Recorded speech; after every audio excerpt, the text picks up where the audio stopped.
What's up guys, Growing with Nick here. I know it's been a while since my last video, but today I'm going to give you a tour of the fig orchard. First day of summer today, or actually I'm sorry. Oh yeah, first day of summer today, and we're going to give you a tour of over 30 plus varieties I have growing in pots and in ground. Let's get started. Alrighty guys, so here's kind of my wall of figs. Again, I'm still a student living with my parents, so I share this space. They don't really like this, but they want to support my hobby, I guess. So nonetheless, I'm going to walk you through all the figs I have. And some of these do need to be watered because it has been hot here recently. It's been like 90, which is nice, but it's a little warm. So nonetheless, let's begin. So here we have our Bourjasotte Grise, or Bourjasotte Grise. This is a nice fig. It's kind of like I-258, and this thing has grown a bunch. But still no figs. You can see there are some double bombs forming, but the figs are not here. So I'm hoping this guy can really bump off. He is, again, like I said, similar to I-258 or the Italian 258 fig. Supposedly really good. So looking forward to this guy growing. Next here we have, I believe is our Sangue Dolce or Sangue Dolce. I don't know how you say that, but this is also wilting for some odd reason, but this is like a Mount Etna type. It's considered to be similar to Chicago Hardy, but just a much better, much sweeter variety. As you can see, it is grafted onto a strawberry Verte rootstock. As you can see, it's starting to come up here, but it is doing well. It's putting off all new growth here and up to here. No figs in this one either, but I am looking forward to it immensely. Here we have in that big 5-gallon bucket here is a Colonol Roja. This thing is massive. So we'll have a ton of cuttings of this guy available for sale in the fall. So stay tuned on FigBid. But as you can see, he is just branching out, and I didn't want to pinch it. I did want him to grow a little bit this year. Get some cuttings, copy this tree, because Colonol Roja is a really sought after variety, and I kind of want to make copies for myself and for you guys. So you can see this hole right here, this little stem is going to be coming off here, and I'm going to be selling those cuttings. But yeah, looking forward to figs off this one. Here we have a line of Violette Bordeaux. I'm going to be giving them away to neighbors and friends. If you guys want one, I can put some on FigBid, so just let me know. Okay, moving along is our I-258. We got this from Tinkerbug Figs, and it is grafted on something. I don't know what it is, but it's growing slowly. So it's really starting to kick off now with the heat and put off some nice leaves. So I'm excited for that, and I'm excited for I-258 because it's a very sought after variety, and I'm excited to see how it tastes. And yeah, okay. Down here, we got this probably needs to be up potted. You can probably see the roots on the bottom here. Yeah, only a few. This is an unknown variety. It comes from Italy. I have 2 of these, actually I think 3 now. It was from, this one's from Abruzzo, and this one is a variety that's unknown. It's a green fig, and it was brought over by my friend's great-grandfather. And they passed it down generation to generation. So we'll see what this is when it fruits, but I'm excited to trial this variety. Moving along, over here we have Edgar Valdivia yellow long neck fig. This is the most true source of the yellow long neck, and this thing's about 4 feet already, maybe 3.5. It is just grown incredible. The leaves are big. I think it's a Palmata hybrid, which is like the cousin of a fig.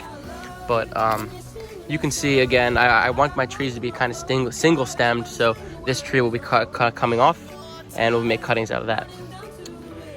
That's the yellow long neck. Here we have our Smith. This tree has been growing so odd. As you can tell, it's kind of like growing like a U up like that. It is putting on some new branches, but they're still growing weirdly. I think this is going to snap in high winds, so hopefully this tree makes it. I know Smith is a great sought-after variety. I'm looking forward to getting figs off this, but I just need it to grow properly before I can even worry about figs. Here we have our Nerucciolo d'Alba. Big tree. This grew a lot. This is not putting off any figs. It's doing a lot of branching out here all over the stem, but it might just need another year. But this tree is also about 4 feet tall, and this tree is a really good grower, and it's supposed to be really good for this area.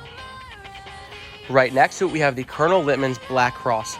This thing is a beast. I got this probably late May, and it's already huge, and it's only It's late June, so it's been a month, and came from a little small cutting, only this long. The tree has beautiful leaves.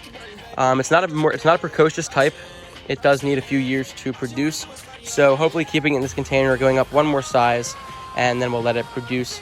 There will be cuttings of this available as well, as it is most of my trees. Here we have the Noir de Barbentane. This is a black Madiera, similarity in flavor-wise. I don't know much about this fig, so I'm just trying this one. Here is our Teramo fig. This comes from Abruzzi as well. It's the region of Teramo. And this tree is said to be one of the most cold-hardy and vigorous and most productive trees out there. And I mean, there are figs all loaded down in here. And I've been fertilizing this with a lot of nitrogen to try to get it to stop fruiting because I want just growth this year, but it's still putting out fruits.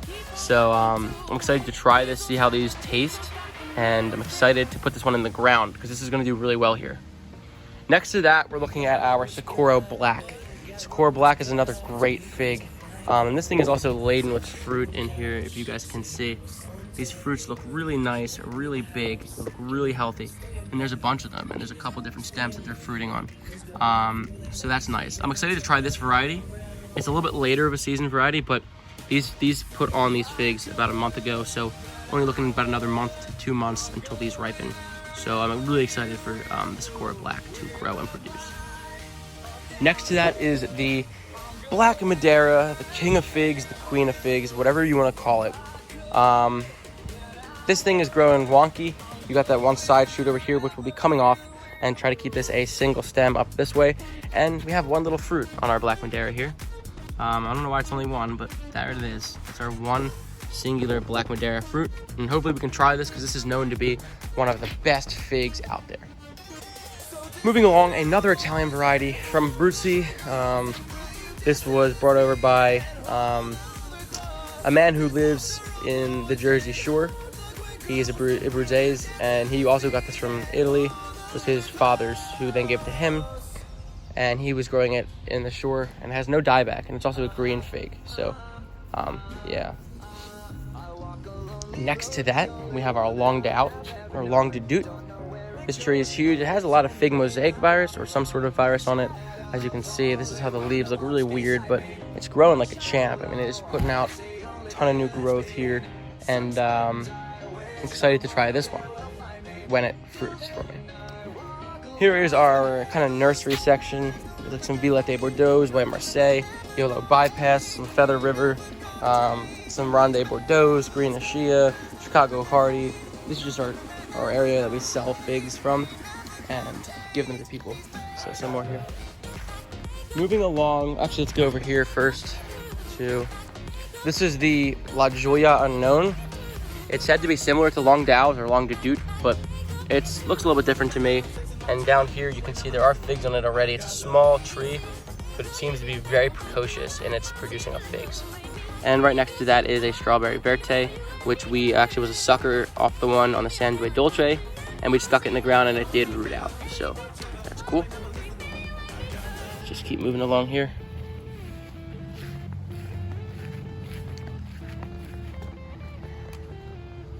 Here, actually, we did put one on the ground over here. That is an Olympian fig tree. It's very small. Came from very small cutting, but it is taken off in that spot. Here we have these are all jammed together. Got to space these out a little bit more, but this is our red Lebanese Bekka Valley, or RLBV. Got some figs on it. Not many, but a couple that I want to ripen soon and try this guy out. Next to it is our Rasberry Latte. This is a 10-gallon grow bag. I'm trying grow bags to see how they do comparatively to the plastic pots, but as of right now, it is loving the grow bag, and it's really, really vigorous here. So, again, most of these are actually all first year cuttings, these trees, except for the one in ground that I will show you in a second, but they're growing great for first year trees. And here we have our JH Adriatic tree. Not really producing much, just growing. So, moving along to some of the in-ground trees that we put in recently. This is our Kadota in-ground tree. It's really spiraling out everywhere, actually, but it's growing a lot, and I don't know if there are any figs. No, still looks like it's not putting on any figs, but it's growing. It's nice big leaves on it now, and it's starting to enjoy this area. We put them all, you know, I have a small yard, so we have to put most of our figs in random spots that we can make work. So back here, we have a Violette Bordeaux, one I put in the ground, and it is growing, but it's not doing the best in this weird kind of lack of sunlight area, but we'll see what happens with that. Let's see. Here is a very wilted Marseille Black VS, Andrew VS tree. Planted that yesterday. It was a cutting that rooted really late, and I didn't feel like growing it in the pots. I just put it in the ground, and we'll see what's gonna happen with that. And the biggest tree I have with probably the most figs on it, this is a 2-year-old fig tree. So it's the oldest fig tree I have, actually. It's the only 2-year-old fig tree I have. This is my Chicago Hardy. And this thing's pretty big. I just put it in the ground this year. It was a cutting last year. And you can see it has some nice big leaves on it here. Really looking healthy, really dark green. It's actually probably my healthiest tree. I think it just likes being in ground. And it's producing a good amount of figs. If we can come in here and just show you some of these figs here. It's got a good amount of fruit on it. Some good amount of fruit set on it here. So I'm excited to have these to eat. Nothing better than fresh figs. Last one is a Col des Dames Grise. Sorry, I forgot about this one. It needs to be up potted, that's why it's over here. But Col des Dames Grise. Alrighty guys, thanks so much for watching my fig tour. Let me know what your favorite fig is down in the comments below. I still don't know what my favorite is. We'll see when I try a bunch of these, but this is my collection. That's what I have. If you want any of these cuttings, a lot of them will be going on sale in the fall at Fig Bid, so watch out for that. And yeah, thanks for watching. Comment, like, subscribe. Any questions, leave them down in the comments below. And if you want a tree, let me know. This is what I'm growing fig-wise. It's been a good season so far. A little bit late on the spring, but we got a lot of heat now in the summer, so the figs are exploding. I'm excited to try all these, put more in ground, and hopefully get some more land somewhere, either using my grandfather's home or some of my family, because you can't go wrong with fresh figs. So it's kind of easy to, and they're very easy to grow here. So again, Zone 7A, South Jersey. Those are my figs I'm growing in pots and in ground. Hope you all are doing okay. Hope you all are happy and safe, and don't forget, keep on growing, guys.